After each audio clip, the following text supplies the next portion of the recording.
मैं इसलिए ये कहना चाहती हूँ, 1 साल से मणिपुर जल रहा है, लेकिन 1 साल से देश के प्राइम मिनिस्टर को वक्त नहीं है कि वो मणिपुर में जाए। मणिपुर हमारे देश का हिस्सा है।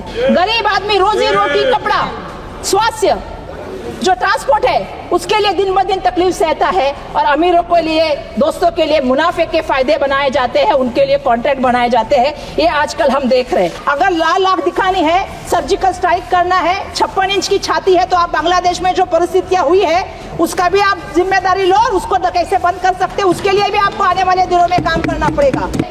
परिवार नियोजन की शस्त्रक्रिया के लिए कुछ महिलाएं गई थी। शस्त्रक्रिया होने के बाद सन्मान्य सभापति महोदय, उनके लिए पर्याप्त बेड की व्यवस्था पर नहीं थी। 43 महिलाएं ठंडी में जमीन पे सोई थी। यही हमारे राज्य की लाडली बहन योजना है क्या? मैं भी यहाँ से ये पूछना चाहती हूँ सन्मान्य सभापति महोदय। उत्तर प्रदेश में मैंने देखा आईसीयू में बच्चे झुलस के मर गए, जल के मर गए। मैडम सुश्री वर्षा गायकवाड़ जी। सभापति महोदय, मुझे डिमांड फॉर ग्रांट्स पे बोलने का मौका दिया, इसलिए मैं आपका धन्यवाद व्यक्त करती हूँ। आज जो है 87,762 करोड़ की जो है यहाँ पे सप्लीमेंट्री डिमांड ऑफ ग्रांट्स सरकार के द्वारा लाई गई है। ओरिजिनल बजट जो था वो 48 लाख करोड़ का था, और सप्लीमेंट्री डिमांड जो है वो इसके 1.8% है वो लाई गई है। सन्माननीय सभापति महोदय, मुझे कहना है कि इस सप्लीमेंट्री डिमांड फॉर ग्रांट्स में 203 पेजेस है, और सब जब पढ़ने के बाद ऐसा लगता है कि ये सब खोखला है। मुझे सन्माननीय सभापति महोदय, परसों आपको मालूम है कि देश के पंतप्रधान जी का, प्राइम मिनिस्टर का यहाँ पे भाषण हुआ, और सदन में भाषण करते वक्त उन्होंने कहा कि मुंह को खून लगा है। सन्मान्य सभापति महोदय, मैं यहाँ से कहना चाहती हूँ, एक और जुमला आया है, खून मुंह को नहीं लगा है, हमारा खून इस देश की मिट्टी में जो है वो शामिल होने का काम हुआ है। इस देश की मिट्टी में हमारा खून है। इस देश की एकता के लिए, अखंडता के लिए, लोगों के न्याय के लिए लड़ने का काम कांग्रेस ने किया है, और हमारा खून इस देश की मिट्टी में है।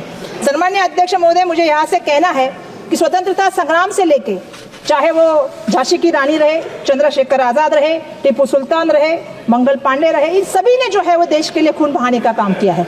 मुझे आज इस बात की यहाँ पे गर्व महसूस होता है कि जिस तरह से किसी ने कहा था कि हम लाल आंखें दिखाएंगे, 56 इंच की छाती दिखाएंगे, सर्जिकल स्ट्राइक करेंगे, लेकिन आज इंदिरा गांधी जी ने सर्जिकल स्ट्राइक करके भी दिखाया था। पाकिस्तान के 2 टुकड़े बना दिए, बांग्लादेश को जो है वो बनाने का काम इंदिरा गांधी जी ने किया है। मुझे आपसे कहना है, अगर लाल आंख दिखानी है, सर्जिकल स्ट्राइक करना है, 56 इंच की छाती है, तो आप बांग्लादेश में जो परिस्थितियां हुई है उसका भी आप जिम्मेदारी लो, और उसको कैसे बंद कर सकते हैं उसके लिए भी आपको आने वाले दिनों में काम करना पड़ेगा।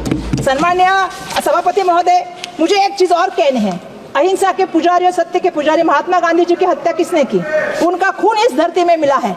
सन्मान्य सभापति महोदय, जिन्होंने उनका खून किया, उनके कुछ लोग पुतले बनाते हैं, उनकी जयंती जो है उसको मनाने का काम करते हैं। ये सबसे बड़ी गलत बात है। सन्मान्य सभापति महोदय, जो फोटो भी आया था उनके सपोर्ट में जो लोग कटघरे में खड़े थे, वो किसके फोटो थे वो भी देश ने देखा है, देश सब जानता है। सन्मान्य सभापति महोदय, हमने देखा है कि देश में शांति रहनी चाहिए, तमिलनाडु में शांति रहनी चाहिए, श्रीलंका में शांति रहनी चाहिए, इसलिए ट्रूप भेजने का काम स्वर्गीय राजीव गांधी जी ने किया था। देश में अमन रहना चाहिए, ये उनकी भूमिका थी। वो खुद वहां पे शांति का संदेश लेके गए थे। मैं इसलिए ये कहना चाहती हूँ, 1 साल से मणिपुर जल रहा है, लेकिन 1 साल से देश के प्राइम मिनिस्टर को वक्त नहीं है कि वो मणिपुर में जाए। मणिपुर हमारे देश का हिस्सा है। आज वहां के